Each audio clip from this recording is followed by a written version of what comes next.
মিয়ানমারের অভ্যন্তরে যুদ্ধ পরিস্থিতিতে বাংলাদেশে পালিয়ে আসা 52 জন রোহিঙ্গা সশস্ত্র বিভিন্ন সংগঠনের সদস্যকে আজকে অনুপ্রবেশ আইনে যে মামলাটি হয়েছে টেকনাফ থানায় সেই মামলায় আজকে কক্সবাজার আদালতে তাদেরকে হাজির করা হয়েছে। এই মুহূর্তে আমরা দেখতে পাচ্ছি টেকনাফ থেকে বাংলাদেশ পুলিশের বহনকারী এখানে একটি গাড়ি এসে পৌঁছেছে। আমরা একটু কথা বলতে চাইবো তারা কিভাবে আসলে সেখানে গিয়েছিল।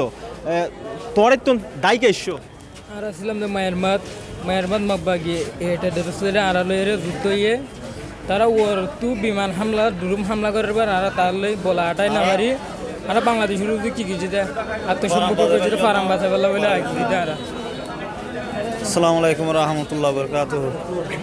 আমরা মায়েরমাদ যুদ্ধ করতে গেছিলাম আরও সব আনিলে ওরে মগ বানিলে আমাকে যুদ্ধ করছিল। যুদ্ধ করে গিয়া ডুরু হামলা করি বোমা হামলা করছিল। আমরা ফারি না ফারি বাংলাদেশের এগুলো ফারা গেছিলাম।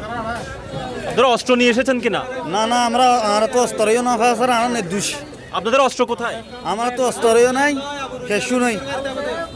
যে তারা বলছিলেন আসলে গত 11 জানুয়ারি তারা যখন মিয়ানমারের অভ্যন্তরে টেকনাফের যে হোয়াইকং সীমান্ত রয়েছে সেই সীমান্তের ওপারে মিয়ানমারে যখন আরাকান আর্মির সাথে তারা যুদ্ধে লিপ্ত হয়েছিল, ঠিক সেই সময় তাদের অস্ত্রের গোলাবারও শেষ হয়ে গিয়েছে। 32 ইঞ্চি জেভিকো টিভি এখন মাত্র 15,000 টাকায়, সাথে পাচ্ছেন 3 বছরের প্যানেল ওয়ারেন্টি।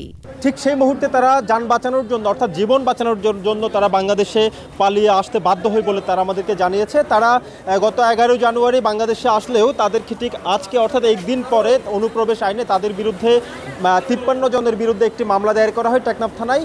এই 53 জনের মধ্যে একজন গুরুতর অসুস্থ, তাকে হাসপাতালে চিকিৎসা দেওয়া হচ্ছে এবং আজকের এই দিনে 52 জনকে কক্সবাজার আদালতে হাজির করা হয়েছে সংশ্লিষ্ট মামলায়। তাদেরকে আদালতে সুপর্দ করার পর আদালতের আদেশক্রমে তাদেরকে জেল হাজতে প্রেরণ করা হবে বলে আমরা জানতে পেরেছি। যাদেরকে এখানে আনা হয়েছে তাদের সংখ্যা হচ্ছে 52 জন এবং 52 জনের মধ্যে পুলিশ আমাদেরকে জানিয়েছে 13 জন শিশু রয়েছে। কক্সবাজারের আদালত প্রাঙ্গণ থেকে এটুকুই ছিল এখানকার সবশেষ।